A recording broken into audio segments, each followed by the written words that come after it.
Olá, Mundo UFG está no ar, que bom ter a sua companhia aqui com a gente, muito obrigada. Olha só, se para muita gente os cães são os melhores amigos do ser humano, para outras pessoas eles são o melhor remédio, pessoal. A ciência já comprova que cães e outros animais também têm efeito terapêutico, eles ajudam, por exemplo, no tratamento contra ansiedade e depressão. Hoje a gente vai conhecer um projeto aqui da UFG em parceria com a USP, que usa cães com essa finalidade, e vamos falar também de um projeto da Secretaria Municipal aqui de Goiânia, da Rede de Saúde Pública, que usa cavalos para conseguir dar um bem-estar melhor para as pessoas, para os pacientes. Esse papo super bacana e muito mais a gente confere aqui agora com a sua companhia no Mundo UFG.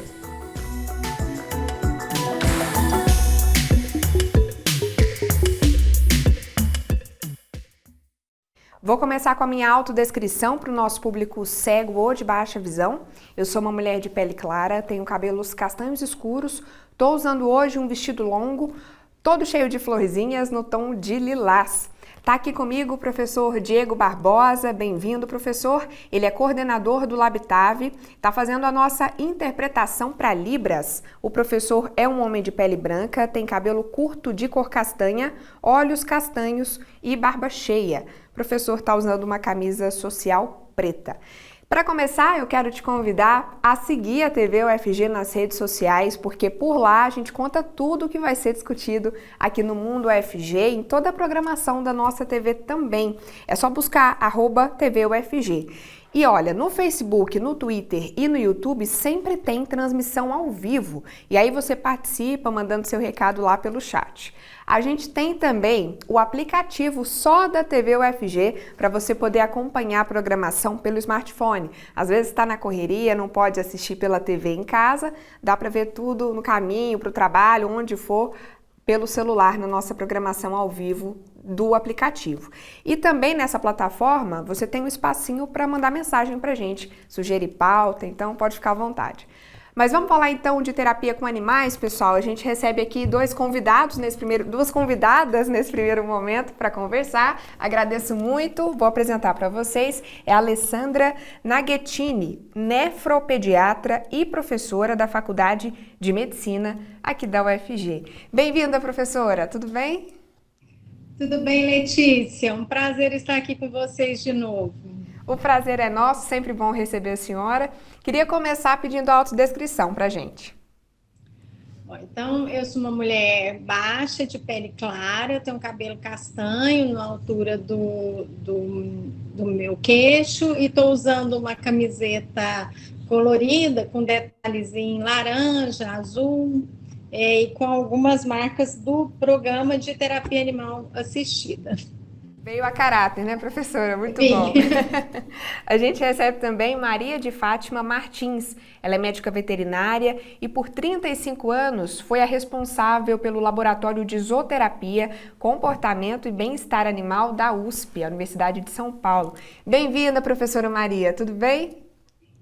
Tudo bem, boa tarde. Eu também vou me autodescrever. Eu sou uma pessoa de pele clara, né? Tenho cabelos claros pelo ombro. Hoje estou usando os cabelos pretos, os cabelos presos, uma blusa preta, usando um colar de bolinhas coloridas, que eu gosto muito de um colar. Estou aqui na minha casa, em Pirassununga, interior de São Paulo, no meu local favorito, que é o meu escritório de trabalho. Professora Maria, muito obrigada, viu? A gente está muito feliz de poder conversar com a senhora aqui também no Mundo UFG. Eu queria começar perguntando para a professora Alessandra, professora, como é que funciona a zooterapia e que benefícios você já percebe, inclusive na sua prática clínica, né, do dia a dia? Então, Letícia, nós temos um programa chamado Terapia Animal Assistida, que é um programa que funciona aqui na UFG desde 2017, bem mais recente que o programa da professora Maria de Fátima.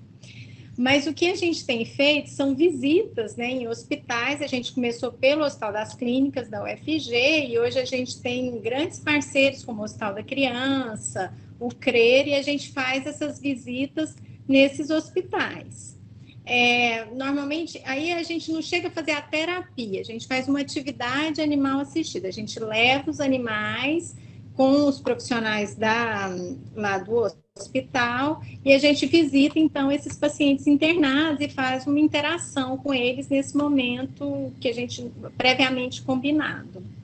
Maravilha. Pessoal, eu queria só fazer uma correção do que eu falei mais cedo. O projeto aqui da UFG é parceria da Faculdade de Medicina com a EVZ, ambas da UFG, né, professora? E a gente tem o projeto da USP, da professora Maria de Fátima, que é um outro projeto sobre o qual eu queria perguntar agora, professora. É muito tempo já, né? Só que a senhora ficou à frente do laboratório são 35 anos. Qual que é o trabalho de vocês aí em São Paulo? Então, nós somos bastante pioneiros e a gente usa a palavra, vem do americano, que é intervenções assistidas por animais ou zooterapia.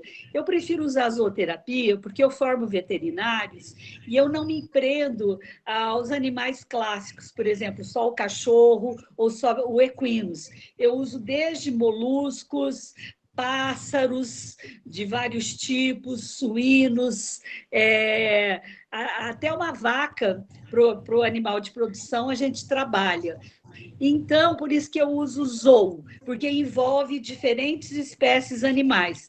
Mas o meu foco está mais no cachorro, que é o animal mais próximo do ser humano, e é onde a gente faz, então, a seleção, porque nem todo cachorro serve, apesar de ter uma interação boa com o ser humano, né? Nem todo cachorro serve para fazer atividade assistida por animais. Então, eu ensino aquele aluno, seja de graduação, seja de pós-graduação, ou vou dar cursos fora, que agora com a pandemia ficou parado, a gente viaja o Brasil todo, ensinando como selecionar os melhores animais terapeutas, como desenvolver o etograma de cada animal, se aquele animal tem uma afinidade melhor para trabalhar com crianças, ou se tem para ir para trabalhar com idosos, porque nós trabalhamos animais na geriatria, nós trabalhamos animais nas escolas, trabalhamos animais com crianças com deficiências, animais na depressão. Então, existem para cada tipo qual animal se adequa melhor. Para isso, nós precisamos conhecer bem essa interação do ser humano com o animal, aonde existe a maior empatia entre o ser humano e o animal. Então, uma vez selecionado esses animais, selecionado o grupo que vai trabalhar, a gente parte para a atividade.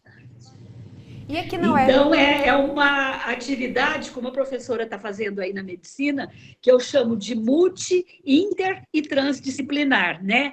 Então, é esse trabalho entre a pesquisa, o ensino e a extensão. E nós fomos a primeira escola do Brasil a ter a disciplina de zooterapia. Então, dentro de uma disciplina optativa e que é aberta aos voluntários também. E essa disciplina, como que ela surgiu, professora, essa ideia pioneira? A partir desse trabalho que a senhora comentou? Então, eu em 1990, eu fui para a Escócia, porque a minha formação básica, eu sou geneticista, mas sou uma geneticista que trabalha com comportamento, a base hereditária do comportamento, hoje em dia muito ligada em fatores epigenéticos, né? Que a epigenética é uma ciência assim, revolucionária, que trabalha muito a hereditariedade, e como que essa hereditariedade está envolvida com o comportamento humano, e também animal. E lá na Escócia,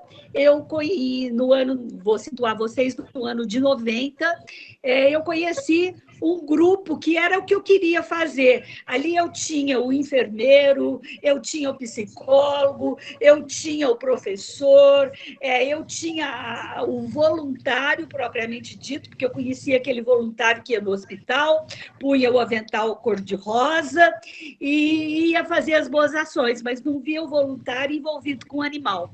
E quando eu descobri tudo isso lá na Escócia, eu fiquei naquele laboratório que fez a Dolly, conheci o criador da Dolly, o Yair Mut, só que na época a Dolly ainda não havia nascido, né? Ela nasceu em 96, eu estive em 90, e lá eu comecei a fazer cursos. E quando eu cheguei aqui no Brasil, eu disse, genética molecular tem muita gente para fazer, mas fazer a ciência da zooterapia não tem. Aí foi um grande desafio dentro de uma escola extremamente tradicional como a USP, criar uma disciplina. Seria muita pretensão já colocar como uma disciplina obrigatória. Infelizmente, não consegui a disciplina obrigatória, mas consegui optativa e fiz dessa disciplina meu sacerdócio de vida.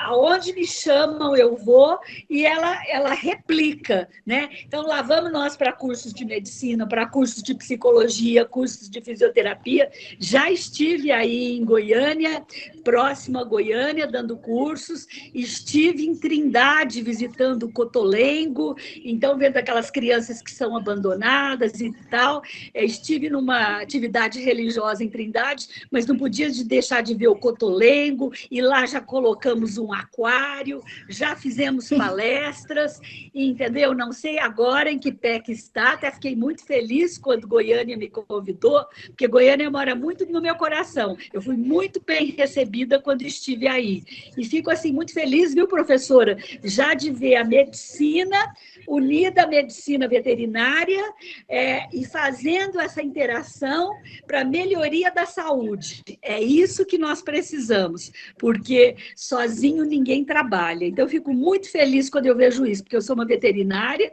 que fiz meu doutorado pela Faculdade de Medicina de Ribeirão Preto, e então convivo muito com os médicos, né? E fico muito feliz com isso. Então, não sei se eu passei para vocês, eu uso a expressão zooterapia, que não é diferente da expressão que a professora usa. Ela usa intervenções assistidas por animais, que vai aquela equipe. Se eu tiver, por favor, professora, veja que é isso. Se é isso, que vai aquela equipe não com a finalidade terapêutica, como, por exemplo, quando a gente vai numa equipe de equinos, né? Porque o cavalo, ele é o primeiro animal reconhecido pelo Conselho Federal de Medicina como animal terapeuta.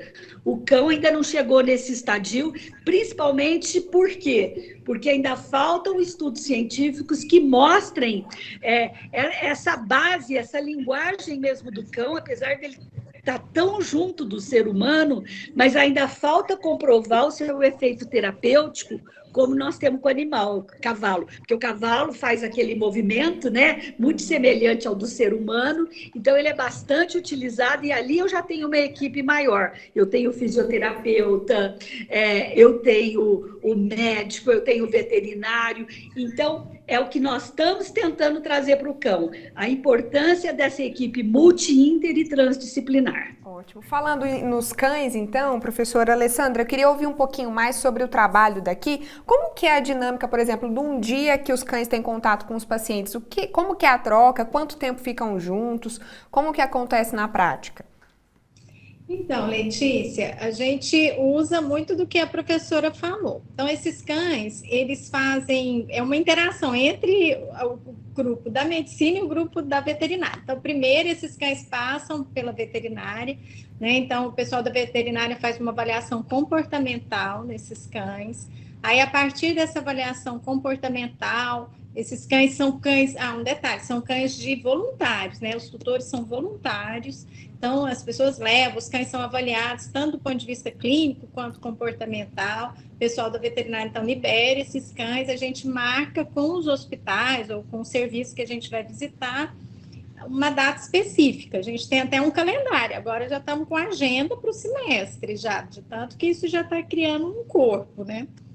E aí, a gente vai nesse dia, aí vai um grupo, como a professora falou, é um trabalho interdisciplinar, é muito interessante. Vai o pessoal da medicina, o pessoal da veterinária, envolve os enfermeiros do setor que a gente vai visitar. Aí a gente faz uma passagem nos diversos pacientes que estão internados, pacientes que queiram receber a visita. Eventualmente, um ou outro paciente, às vezes, não se sente interessado. Porém, quando a gente chega com os animais, todo mundo quer visitar, quer fotografar, quer tocar. É uma interação muito bonita, sabe? Nós já tivemos casos assim de criança que está acamada, que não quer levantar. Quando a gente chega com o cão, eles levantam. A gente trabalha muito com os cães. Gente, agora, teve um dia que nós visitamos um serviço específico, nós levamos lá tartarugas, mas o nosso foco ainda é o cão. A gente não conseguiu levar outro tipo de animal, né? Como a professora falou, existem várias possibilidades, mas para nós, até o momento, foram os cães. Então é isso, aí a gente faz essa visita e existe essa interação, tanto com os pacientes e muito com os funcionários. Gente, é impressionante como que você consegue, assim, a sensação que você tem é que você baixa o nível de estresse do lugar na hora que você entra com esses animais, sabe? Do ponto de vista de interação, você vê que todo mundo para o que está fazendo, quer tirar foto, quer conversar com os tutores, quer brincar com os cães, assim, é muito interessante. E o hospital, ele, querendo ou não, é um ambiente pesado, né, professora? Ele não é o ambiente mais leve do mundo. Então, se a gente consegue levar esse alívio, é sempre bom, né? E, professora Alessandra, para o quadro médico de um paciente, o animalzinho ele consegue trazer benefícios até ali, sei lá, por exemplo, batimentos cardíacos, ou para aliviar o estresse, a senhora já disse que sim, né?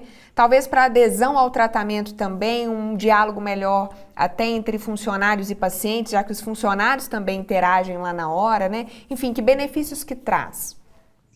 Então, como disse a professora, não existem tanto, assim, não existe tanta evidência científica do ponto de vista biológico, né? A gente fizemos até recentemente uma revisão de literatura sobre o assunto. É um assunto que ainda merece muita pesquisa sobre. Mas a gente tem visto, assim, no que foi visto dessa revisão, casos, você tem diminuição, por exemplo, de cortisol sérico, diminuição de frequência cardíaca, você vê que diminuição de pressão arterial dos pacientes. Então, agora, além do ponto de vista assim, biológico, de você querer uma evidência biológica, existe a questão do bem-estar.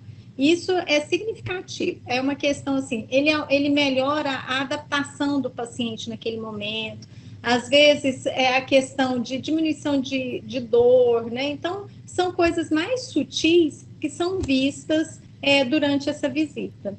Maravilha. E professora Maria de Fátima, a senhora tem até um livro infantil, né, sobre zooterapia. Como que surgiu essa ideia e como que é o livro? Ah lá, que lindo! O livro nós escrevemos, é uma história verdadeira. E está à disposição, quem quiser, a gente manda para o Brasil todo, tá? Ele chama Zooterapia para Crianças. É uma história, foi feita com uma orientanda minha, a Thaísa, de um menino de 8 anos que, de repente, a mãe está com depressão.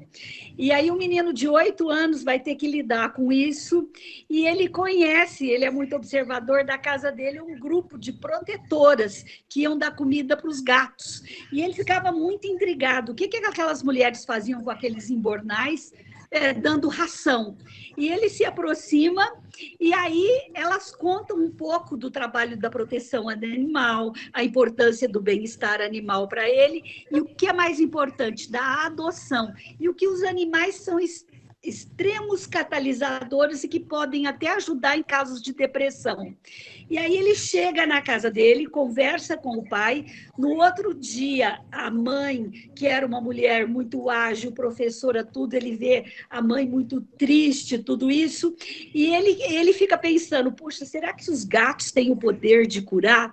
E aí ele consegue adotar uma gatinha, e ele vai até a USP, a gente ensina, e aqui no livro, eu não sei se vocês estão vendo a foto, mas está a mãe do Iago e o Iago pulando. Professora, levanta só um pouquinho, levanta só um pouquinho, que aí a gente... Assim, isso, agora sim, sim. E depois que essa gatinha passa a viver, é isso que a professora estava falando, porque os animais, nós somos um conjunto de hormônio. Então, os hormônios do bem-estar, a liberação das ocitocinas, isso é patente. Infelizmente, os indicadores fisiológicos, nós ainda não temos a verba de pesquisa todos, mas nós fazemos os indicadores comportamentais.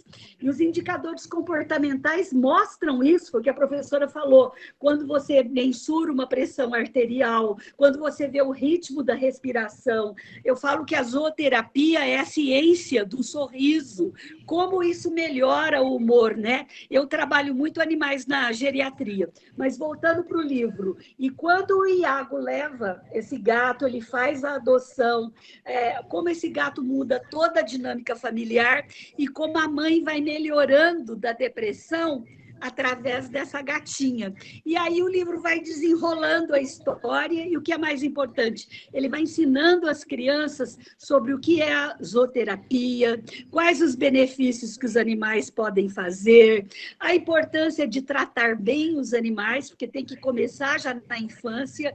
Então, eu trabalho muito nas escolas mostrando isso, né? E como nós podemos conversar com os animais só pela observação, observando as orelhas, o rabo, a postura do animal, porque hoje nessa vida as crianças são tão ligadas ou no celular ou essa vida corrida, mesmo os donos, que as pessoas têm um animal e muitas vezes não sabem como esse animal se comporta. Então nós falamos de família multiespécie, da importância que o animal tem, né? Porque a palavra animal vem do latim, que significa ânima, né? Então, o que quer dizer ânima? Quer dizer ser vivo, quer dizer alma. Então, como a gente faz essa junção homem-animal? Isso é importantíssimo. Então, nós desenvolvemos esse trabalho. E é engraçado que, independente da faixa etária, quando os animais chegam no asilo, faz 2 anos que nós estamos parados.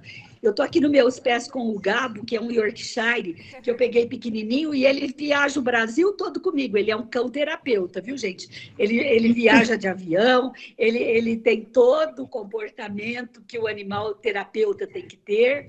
Então, eu ensino isso, porque eu acho que é muito importante você ter o cão do voluntário, mas mais importante que ter o cão do voluntário, você ter o seu cão, você treiná-lo para as atividades zooterapêuticas que você quer, porque o animal olha no nosso olho, ele entende o nosso comportamento. Então, passa a ser importantíssimo esse convívio do terapeuta com o animal. Bacana demais. Professora Maria de Fátima, muito obrigada. Parabéns aí pelo trabalho. Depois volte mais para a gente poder continuar conversando, viu? Prazer. E eu só queria falar um pouquinho do meu último livro, que chama Elas na Liderança. Eu estou ajudando mulheres que hoje estão fazendo a gestão de trabalho. Não sei se saiu aqui, porque eu estou na... A gente perdeu a imagem da senhora, professora, mas estamos te ouvindo. Vida! Então, Elas na Liderança é um livro que mostra como nós podemos fazer a gestão no trabalho através dos animais. Ele saiu do forno, tem 20 dias.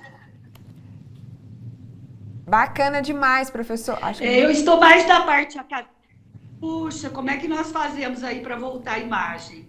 Professora, mas o nosso tempo acabou também, então, de qualquer maneira, eu te agradeço muito, professora, e fica o convite para o pessoal pesquisar sobre os livros da professora Maria. Um abraço, professora Maria. Professora Alessandra, muito obrigada também. Sempre que quiser, o Mundo FG está aberto.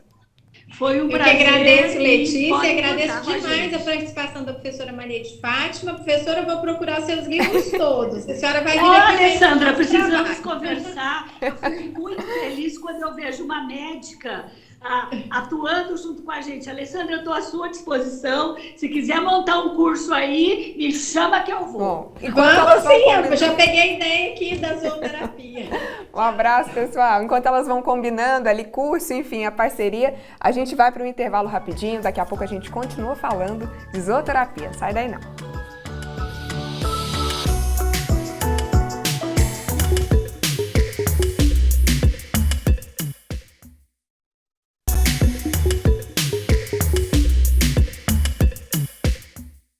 Estamos de volta com o Mundo FG, falando hoje de zooterapia ou terapia com animais. Agora eu estou aqui na companhia do Diogo Marques. Bem-vindo, Diogo. Ele é integrante do Labitav e está fazendo a nossa interpretação para Libras. O Diogo é um homem de pele parda, tem cabelos e olhos castanhos escuros, estatura média e não tem barba. Ele está usando uma camisa social preta e óculos de grau com armação azul. Quero reforçar o convite para você seguir a gente nas redes sociais, poder assistir os programas pelas transmissões ao vivo que a gente faz no Facebook, no Twitter e no YouTube. Pode deixar seu comentário, seu recado, a sua pergunta. A gente gosta muito dessa interação pelas redes também. E temos o nosso aplicativo. Você consegue assistir a programação ao vivo pela plataforma, dá também para mandar mensagem para nós. Para baixar, é só ir na Play Store, pesquisar a TV UFG, ou então, mais fácil ainda, é só escanear o QR Code que a gente sempre coloca aqui na tela para facilitar para você, tá? Bem rapidinho você baixa para poder se conectar com a gente. Bom, a gente vai continuar agora falando de zooterapia com outros dois convidados. Bem-vindos. Vou apresentar para vocês, é Kellen de Souza Oliveira, ela é professora da Escola de Veterinária e Zootecnia da UFG e faz parte daquele projeto que a gente comentou agora há pouco, né, com os cães, essa busca pela terapia aí com os cães. Bem-vinda, professora, tudo certo? Oi, muito obrigada pelo convite, tá tudo ok, tudo certo. Espero que a gente tenha boas conversas aqui. Com certeza, vamos ter sim. Queria começar te pedindo a autodescrição, por favor. Bom, meu nome é Kellen Oliveira, eu sou parda, estou utilizando a camiseta do projeto, que tem um cachorro laranja, o símbolo da UFG, escrito UFG, e na parte mais embaixo da camiseta, nós temos também o símbolo de um peixe, de um gato, e a camiseta tem as mangas, né? É de manga curta, e ela é branca de um lado e azul do outro. A gente recebe também João Francisco Martins, ele é supervisor de reabilitação física do CRER, o Centro de Reabilitação e Readaptação aqui em Goiânia. O CRER, pessoal, oferece terapia com cavalos há 12 anos, não é isso, João? Bem-vindo, tudo bem? Boa tarde, tudo bem? É um prazer participar. Na realidade, a gente oferece a ecoterapia, que é a terapia com cavalos, desde 2004. Então, tem um pouquinho mais de tempo, acho que são 18 anos, né? Muito bacana, muito bom poder falar desse assunto aqui no Mundo UFG, né? Falar desse serviço. Queria te pedir a sua autodescrição também, por favor. Bom, eu sou branco, cabelos pretos, barba preta, estou com uma camisa xadrez vermelho clara, de mangas compridas e um crachá de identificação aqui da instituição no peito. Maravilha. Professora Kellen, eu queria começar te perguntando sobre o perfil dos animais, né? Como que é o perfil de um animal que a gente pode chamar de terapeuta, né? O que vocês analisam para poder selecionar? Bom, Letícia, em primeiro lugar, a idade do animal. Então, a gente sempre pede que o animal tenha entre 1 e 7 anos de idade. Esse animal ele vai passar por um teste de comportamento. Nesse teste, a gente avalia o temperamento do animal em relação a pessoas e outros animais, né, que não são do seu convívio. Nós vamos avaliar também a obediência desses animais e a socialização dele. Então, como que ele se comporta frente a vários estímulos. Então, por exemplo, como a gente trabalha muito com criança, a criança gosta de pegar, apertar, né? Muitas vezes pega no pelo, na orelhinha e puxa. Então, todos esses testes a gente faz. Uma outra coisa que a gente observa bastante é a reação do animal a grandes ruídos, porque criança grita, né? Então, muitas vezes, quando ela vê o animal, ela fica tão animada que ela começa a gritar. Então, também são testes aí dentro do perfil de socialização do animal. E a obediência, né? Se ele responde, né, a comandos do tutor, né, da pessoa que é responsável por ele. Então, o vem, o fica, o não, né, o vai, são todos comandos que a gente também observa aí nos animais. Muito bom. E, João, como é que funciona, então, a ecoterapia aí no CRER? Bom, o serviço de ecoterapia é um serviço de apoio à reabilitação aqui na instituição. O CRER é um centro especializado em reabilitação nível 4, ou seja, atende às 4 grandes deficiências, física, auditiva, intelectual e visual, e qualquer perfil desses pacientes pode ser atendido na ecoterapia. Assim como a professora Kellen disse, há alguns pré-requisitos básicos, como idade, comportamento, passo do cavalo, para que ele seja considerado apto ou não para participar do tratamento com a ecoterapia. Professora Kellen, é bom também, de alguma forma, para os animais? Eles também têm benefícios com essa interação? Sim. Hoje a gente estuda bastante, Letícia, essa relação, né, essa interação homem-animal, né? Então, o cão, principalmente, que é o nosso animal principal de objeto para as terapias assistidas por animais que nós realizamos, né, no CRER, em outros hospitais, o cão, ele gosta muito, ele é um animal sociável, é um animal de sociabilidade, então ele é um animal que vive em grupo, então ele gosta bastante dessa interação. E quanto mais a convivência, né, íntima com o tutor, né, aquele animal que fica dentro de casa, aquele animal que tem um lugarzinho dele, aquele animal limpinho, melhor ainda para esse trabalho. Então, aquele animal que muitas vezes, né, é um animal que já é criado para guarda e proteção, esse provavelmente não é um animal ideal para a gente levar para esse serviço. Então, só complementando a pergunta anterior, a gente também faz avaliações clínicas nesses animais, né? A cada 3 meses, o tutor ele precisa trazer alguns exames, fazer vermifugação, fazer ectoparasiticidas nesse animal e ter um atestado sanitário. E no dia ou um dia anterior à visita, ele precisa tomar um banho, né, para ele ir limpinho, né, e cheiroso para o dia da visita, e a gente recomenda que o animal não tenha contato com nenhum outro animal que não seja do convívio dele. Então, essas são, né, as nossas, o animal característico que a gente escolhe seriam esses. Muito bom. E, João, por que a escolha por cavalos aí no CRE? Por que os cavalos? Bom, cientificamente é comprovado o benefício, tanto físico quanto psicológico, do cavalo na reabilitação das pessoas com deficiência. É importante destacar que o nosso centro de ecoterapia, ele é conduzido em parceria com o Regimento de Polícia Montada do Estado de Goiás. Então, o nosso picadeiro de atendimento e os nossos animais ficam dentro do quartel da polícia. Porque o animal, falando da parte física, a principal característica é que o cavalo, quando ele está caminhando ao passo, ele reproduz o movimento em 3 planos, que é similar, se não idêntico ao movimento que nós, seres humanos, realizamos quando vamos caminhar. Então, a pessoa que, seja qual for o motivo, não está andando naquele momento, à medida que ela senta no cavalo e o cavalo caminha ao passo, ele estimula a mesma musculatura e o mesmo input chega até o cérebro. Ou seja, há um estímulo idêntico ao caminhar. Outra percepção muito importante é o contato com um animal de grande porte. Imagina uma pessoa com uma deficiência que seja cadeirante e não consegue alcançar, por exemplo, uma fruta em uma árvore. Quando ele está em cima do cavalo, ele experimenta uma percepção e uma experiência absolutamente diferente. Então, esses são alguns dos vários motivos que nos levaram a eleger o cavalo como um apoio terapêutico de grande relevância.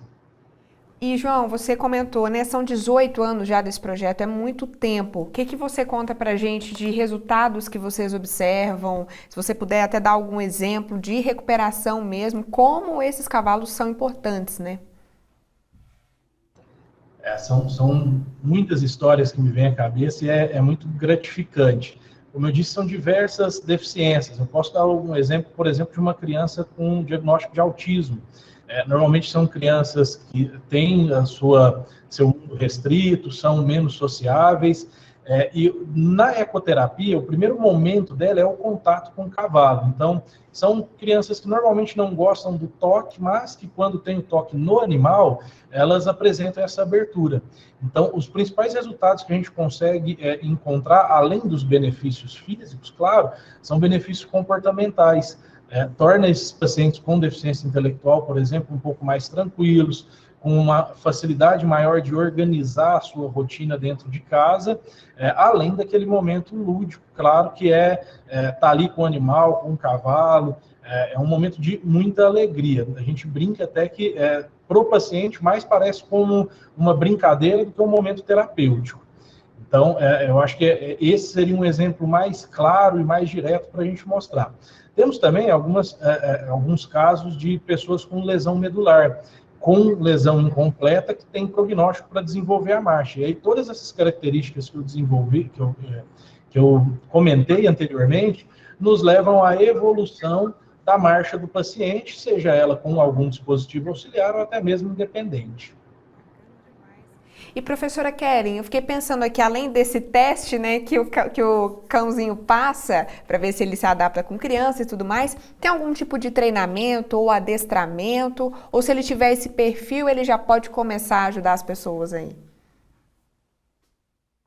Acho que o seu microfone está fechado aqui pra gente. Não preocupa, acontece todo dia. Ele passando pelo teste comportamental, o último teste é na primeira visita dele. Então, se ele se comportar bem na primeira visita, né, a gente sempre está ali de olho também avaliando esse animal, tá tudo certo. Vai depender muito em relação ao adestramento, né? A gente sempre pede o obediência básica, né? Por quê? Porque o tutor, ele precisa ter voz ativa sobre o animal dele. Em relação a adestramentos específicos, vai depender muito do que o hospital pede. Então, por exemplo, o que a gente faz, na verdade, são intervenções assistidas. A terapia assistida, ela já tem um objetivo mais específico. Então, vamos supor, eu vou atender, por exemplo, o CRER, a parte de repente, fisioterapia, né? E aí é uma fisioterapia específica para, por exemplo, a criança fortalecer determinado músculo do braço. Então, a gente tem, né, pode fazer, pegar o cachorro que seja adestrado para aquela finalidade. Então, por exemplo, um brinquedinho de cabo de guerra, né, onde a criança ou mesmo o adulto segura uma parte do brinquedo e o cachorro vai puxando, então é uma forma, né, da gente fazer a terapia assistida. E as intervenções assistidas, no geral, elas são mais no sentido, assim, de mudança, né, de observação de comportamento, mudança da rotina do paciente no hospital. Então, hoje a gente está fazendo muito mais as intervenções do que a própria terapia. Então, recentemente, nós fizemos uma visita em um instituto, né, como um auxiliar, né, no dia da conscientização do autismo, e teve uma criança que ela não interagia segundo, né, as instrutoras, ela não gostava de interação com nada. E nesse dia nós levamos outros animais a não ser cães, né, então nós levamos 2 cães e levamos também um jabuti e uma tartaruga d'água, né, então um tigre d'água, e ele ficou encantado, né, então aquela criança que não tinha nenhum interesse por brinquedos, por nenhuma atividade, de repente a gente descobriu o interesse dele, né, quando ele ficava olhando o jabuti ali, e ele deitou no chão e ficava um tempo todo olhando o jabutizinho andar, então assim, isso foi muito gratificante, né, tanto para nós como facilitadores do projeto, quanto também para a equipe que trabalha, né, com as crianças. Muito bom. E, João, como que funciona a sessão, acho que posso chamar de sessão, né, com os cavalos? Ela tem datas definidas, por exemplo, uma vez por semana, a cada 15 dias, ou é de vez em quando? Perfeito, é isso mesmo. Nós temos um protocolo de aproximadamente entre 9 meses a 1 ano de reabilitação.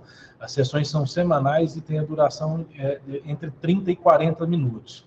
Então, toda a sessão ela já inicia no momento do primeiro contato com o animal, que é o contato físico mesmo, tocar o animal, depois fazer a monta, e aí é feito o circuito pode ser realizado dentro do picadeiro, que nada mais é que uma pista coberta que a gente tem de atendimento, com vários recursos terapêuticos, ou pela característica do nosso centro, ele pode ser feito ao ar livre, e aí a gente tem pomares, lagos aqui dentro do quartel da polícia, que a gente pode visitar, e aí propiciar para o paciente novas experiências. Mas a via de regra são entre 9 e 12 meses de reabilitação, uma vez por semana, em torno de 30 a 40 minutos. Os profissionais que podem atender são fisioterapeutas, educadores físicos, psicólogos, fonoaudiólogos, médicos, terapeutas ocupacionais, entre outros. Interdisciplinar mesmo, né? Uma força-tarefa de várias áreas que apostam, né, nessa terapia. Muito legal. João, muito obrigada, parabéns pelo trabalho de vocês. Qualquer hora a gente vai lá fazer uma matéria com os cavalos presencialmente, viu? Imagina, eu que agradeço a oportunidade de falar um pouco mais para a sociedade sobre esse trabalho que é tão bonito, tão relevante, e estão convidados, vai ser um prazer recebê-los aqui. Muito obrigado. Muito bom. Kellen, muito obrigada também. Professora, parabéns pelo trabalho. Volta sempre que quiser, viu? Nós que agradecemos, né, a oportunidade também de mostrar o nosso trabalho aqui no Mundo UFG, e sempre que vocês convidarem, eu fico o convite aí para participar de uma das nossas visitas em um dos nossos locais que a gente faz visitas frequentes. Um abraço, pessoal. Obrigadão. Vamos mudar de assunto agora rapidinho para falar da empresa Júnior de Design Gráfico aqui da UFG. Rodou. Você está precisando de um designer? Então conheça a Canindé Design, empresa júnior de design gráfico e de ambientes da UFG. Ela está em ação há 4 anos e oferece soluções acessíveis e conscientes. A Canindé trabalha com ambiente de marca, home design, consultoria de ambientes, identidade visual, naming, design de produtos, layout para sites e aplicativos e editoriais e artes para as redes sociais. Para mais informações sobre a Canindé Design, entre em contato pelo e-mail contato@canindédesign.com ou pelo Instagram Canindé Design. Bom, a gente vai para um intervalo rapidinho, mas não saia daí. Daqui a pouco a gente muda de assunto, vamos falar de psicanálise. Se você se interessa, não sai daí não, que tem uma reportagem bem bacana. Até já!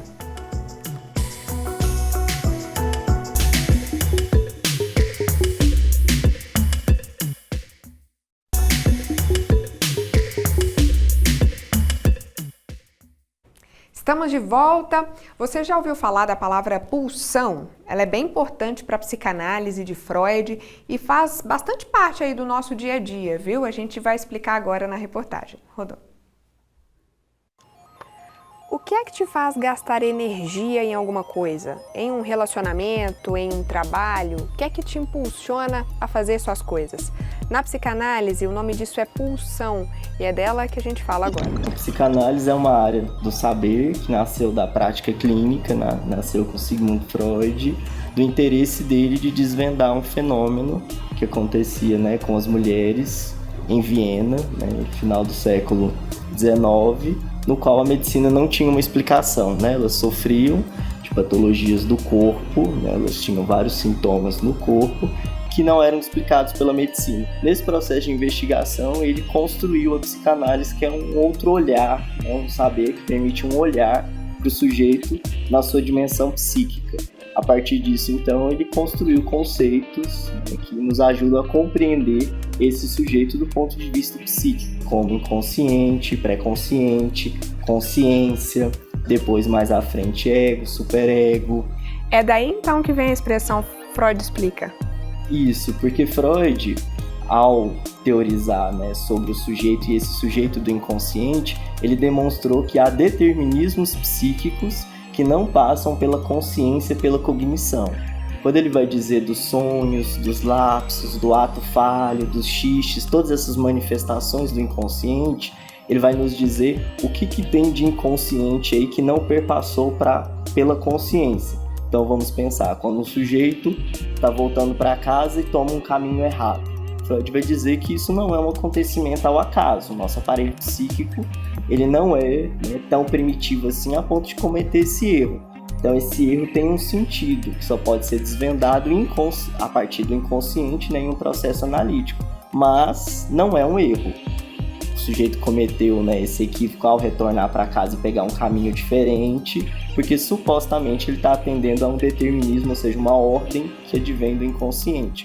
Ou mesmo quando a gente diz uma palavra no lugar de outra. Então, por isso que tem essa frase que é comum no cotidiano até e foi incorporada pelo senso comum. Freud explica, ou seja, Freud daria conta de dizer por que esses equívocos do cotidiano e do dia a dia acontecem. Na psicanálise existe um conceito, uma palavra importante, pulsão. Foi sobre ela que o pesquisador Henrique estudou. Na obra freudiana a gente vai ter então o conceito de pulsão, que é um conceito utilizado por Freud para explicar como o sujeito se constitui, como ele está na vida, ou seja, direcionado para essas várias atividades que geralmente um sujeito assume na sua vida. Então, pulsão seria esse impulso que nos leva a dirigir a nossa atenção, a nossa energia, o nosso investimento, a nossa força para determinadas atividades do dia a dia. por que a gente escolhe determinada atividade profissional, né? Por que nas nossas relações amorosas a gente direciona para uma determinada pessoa com determinadas características e não para outras? Por que ao longo do nosso cotidiano a gente escolhe estar em determinadas situações até que causam desprazer, sofrimento, e não saímos dessa situação para outras situações que provavelmente não causariam esse sofrimento? Então, Freud vai explicar essas situações cotidianas a partir do conceito de pulsão, e dizer que esses direcionamentos que a gente tem na nossa vida cotidiana são frutos desse impulso, né, que tem como meta obter satisfação. Então, todas essas atividades que são escolhidas por nós e que fazem com que a gente escolha elas dentre as várias opções que a gente tem, é porque elas têm uma qualidade de proporcionar prazer. Por isso que nós as escolhemos. Depois de Freud, outro estudioso, Lacan, também trabalhou com essa ideia da pulsão. Na pesquisa, Henrique identificou as diferenças de um para outro. Como é que fica essa diferença entre a visão do Freud e a de Lacan do que é a pulsão? Então a gente vai ter na obra lacaniana alguns elementos a mais que vão ajudar a pensar a pulsão. Em especial, né, a linguagem. Quando o Lacan insere a linguagem para pensar a pulsão, ele vai tirar a pulsão do campo biológico, do campo da necessidade, e vai ressaltar, dar um destaque para a possibilidade da satisfação da pulsão. Alguns freudianos, né, entendiam que era possível sim chegar a essa satisfação, a essa completude, né?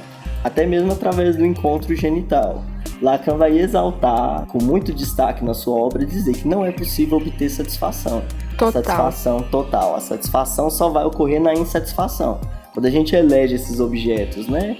Uma realização profissional, um parceiro, né, para a vida, e todas essas outras escolhas que a gente faz ao longo da nossa vida, essas escolhas não nos dão a satisfação completa, ou seja, nós não nos tornamos seres completos a partir dessas escolhas. E o Lacan vai exaltar isso na obra dele, marcando uma diferença com o Freud, ou seja, a pulsão para Lacan, ela sempre vai ser dirigida, né, para um objeto que não consegue ter a característica de nos satisfazer completamente, ou seja, só é possível obter uma satisfação na insatisfação, ou seja, nisso que não é possível ser completado em nós. Isso não quer dizer que a gente vai levar uma vida triste, desanimada e ruim, é do ser humano mesmo nunca estar completamente satisfeito. Isso. Ao longo da nossa vida, a gente tem o que o Lacan vai dizer que é um engano fundamental. Nós nos enganamos acreditando que quando a gente estiver nessa profissão, a gente vai ser feliz, vai ser completo. Quando eu me casar, me relacionar com determinada pessoa, eu vou ser completo, eu vou ser feliz, eu vou ter a felicidade plena, não vou pedir e desejar mais nada. Quando eu fazer determinada situação, né, os estudantes aí, se eu for aprovado em tal disciplina, né, eu vou ser feliz, pleno, né?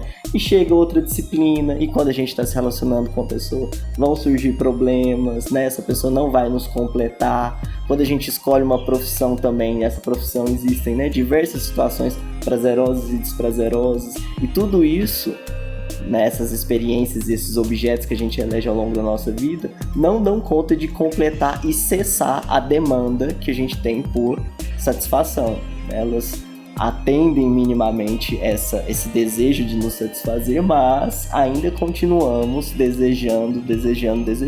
Isso não significa que a gente tem uma vida ruim, né, ou uma vida supostamente inferior. Na verdade, isso é viver, é a gente buscar esses estados de completude sem se completar. Porque se a gente se completa, a vida para. Esses objetos, eles aparecem pra gente como objetos de completude, a gente se engana acreditando que a completude vai estar lá, mas é esse engano que é fundamental, que é viver, é a gente se dirigir a esses objetos buscando a satisfação e, né, não encontrando uma satisfação total pra gente continuar desejando e elegendo outros objetos para essa satisfação.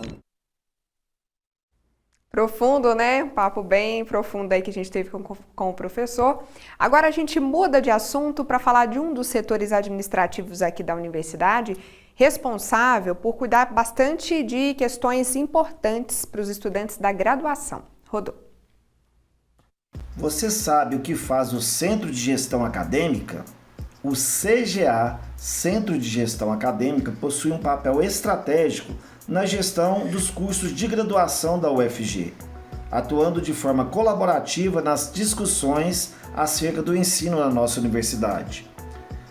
O CGA realiza a gestão de processos de ingresso, acompanha a fase acadêmica dos estudantes até a colação de grau, registra diplomas, atende e orienta a comunidade universitária e não universitária, além de outras funções. No site cga.ufg.br